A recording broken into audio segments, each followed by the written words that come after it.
Kate adjusted the delicate pearl necklace around her neck for the third time as she stood before the full-length mirror in her hotel room. The emerald green silk dress hugged her figure perfectly, but she couldn't shake the nervous flutter in her stomach. Tonight's charity banquet was important for the Children's Hospital Foundation she had been supporting for years, and as one of the major donors, all eyes would be on her. She had barely eaten anything all day, too anxious about the speech she would need to give later. The foundation meant everything to her ever since her younger brother had spent months in the pediatric ward fighting leukemia. Though he had recovered completely, the experience had changed her perspective on life and wealth. Now, instead of spending her inheritance on designer handbags and luxury vacations, she dedicated most of her time and resources to helping sick children. The grand ballroom of the Pemberton Hotel sparkled with crystal chandeliers and golden decorations. Round tables covered in white linens filled the space, each adorned with centerpieces of white roses and baby's breath.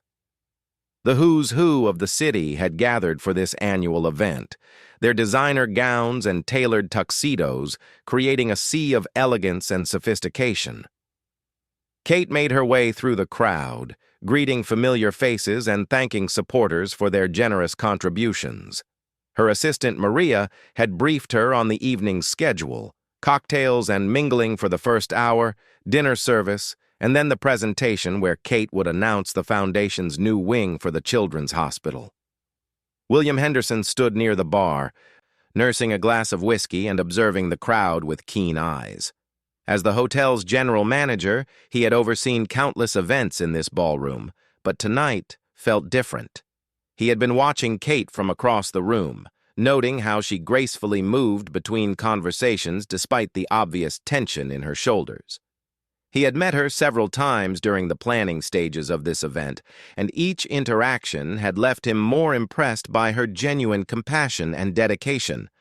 Their first real conversation had happened 3 weeks ago, when she had insisted on personally inspecting the kitchen facilities to ensure the catering staff could accommodate children with food allergies who would be visiting the next day. Most wealthy donors simply wrote checks and showed up for photo opportunities, but Kate rolled up her sleeves and got involved in every detail. As the evening progressed, Kate found herself growing more lightheaded. The combination of not eating, the stress of the evening, and the warm temperature in the crowded ballroom was taking its toll. She excused herself from a conversation with the mayor's wife and stepped toward the side of the room, hoping to find a quiet corner where she could collect herself. The presentation was scheduled to begin in 20 minutes, and she still needed to review her notes one more time.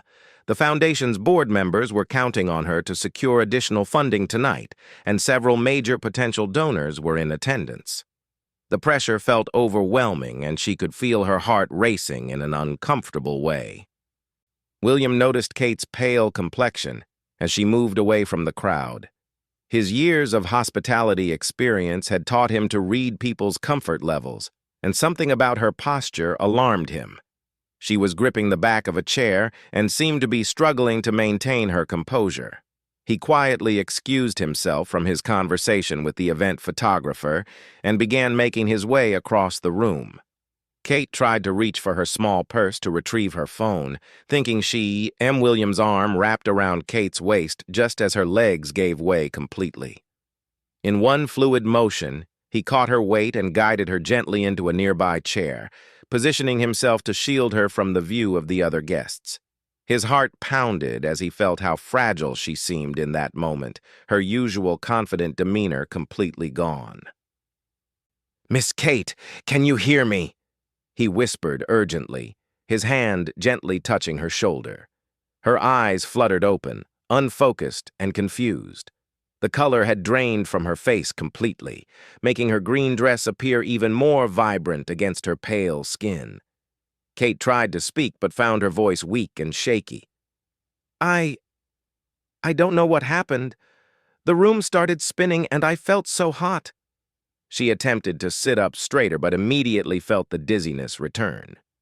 William's steady presence beside her was the only thing keeping her grounded. "Don't try to move just yet," William said softly, pulling out his phone. I'm calling for medical assistance. And then we're going to get you somewhere quiet where you can recover properly. His professional training kicked in as he quickly texted his assistant manager to discreetly bring a wheelchair to their location. Kate's eyes widened with panic as she remembered where they were. The presentation. I have to give my speech in 15 minutes. The board members, the donors, they're all waiting for me. I can't let everyone down. She tried again to stand, but William gently but firmly kept her seated. The speech can wait, William said with calm authority. Right now, your health is the only priority. Everything else can be managed. He could see the internal struggle on her face between her sense of duty and her physical limitations. It reminded him of why he had been drawn to her in the first place, her selfless dedication to others, even at the expense of her own well-being.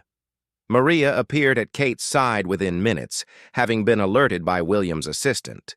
Her face showed immediate concern as she took in Kate's condition.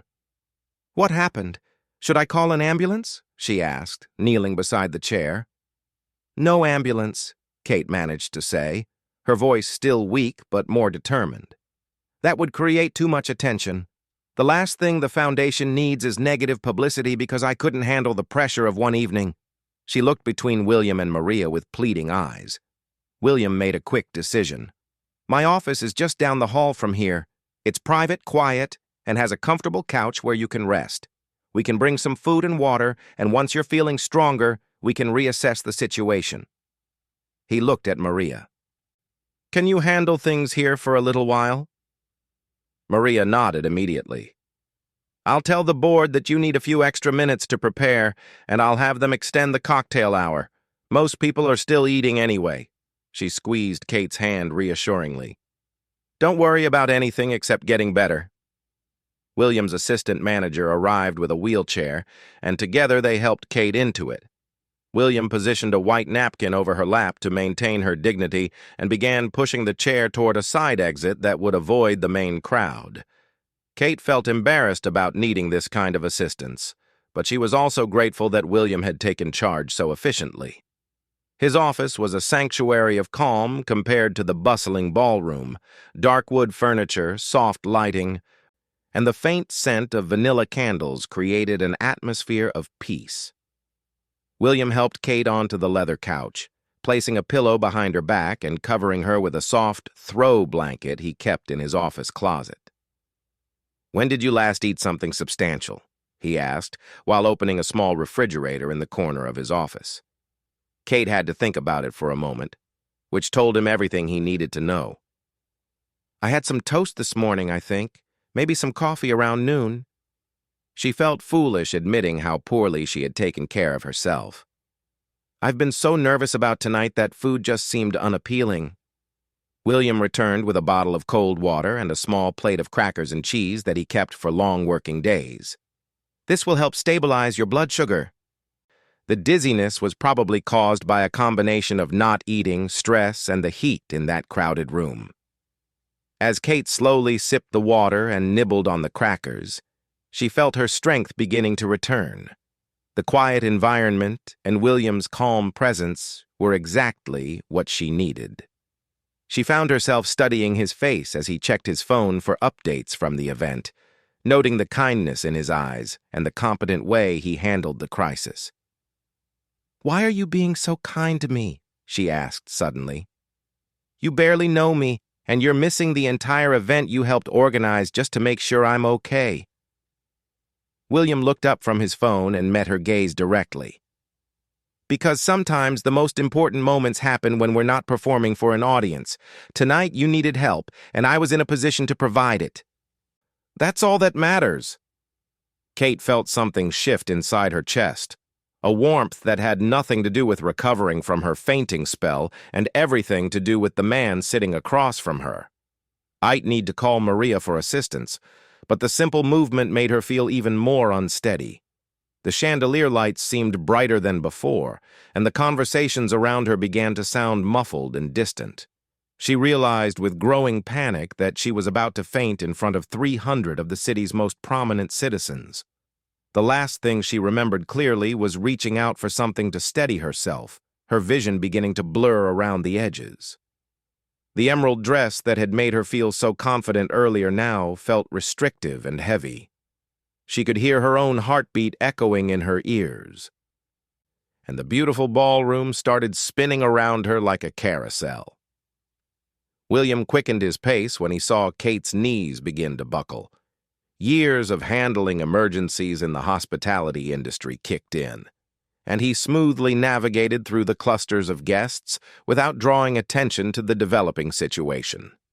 His primary concern was reaching her before she hit the marble floor and ensuring that whatever was happening could be handled with dignity and discretion. The evening that had started with such promise and anticipation was about to take an unexpected turn, one that would bring two people together in a moment of vulnerability and trust. 20 minutes later, Kate felt like a completely different person. The color had returned to her cheeks, her dizziness had subsided, and most importantly, her confidence was slowly rebuilding. William had ordered a proper meal from room service, soup, bread, and fruit, and watched with satisfaction as she ate with genuine appetite. "I think I'm ready to go back," she announced, setting down her spoon and checking her reflection in William's office mirror. "The foundation is too important to let my moment of weakness derail everything we've worked toward." William stood and straightened his tie. "Are you absolutely certain? There's no shame in postponing your speech until another time. Your health comes first, and any reasonable person would understand." Kate turned to face him, and William was struck by the determination that had returned to her eyes. This was the woman he had admired from afar, strong, passionate, and completely committed to her cause. "I'm sure, but William, I need you to know that what you did tonight, how you took care of me without making me feel helpless or embarrassed, it means more than I can express." They walked back toward the ballroom together, and William could sense that something fundamental had changed between them. What had started as a professional relationship during the event planning had shifted into something deeper and more personal.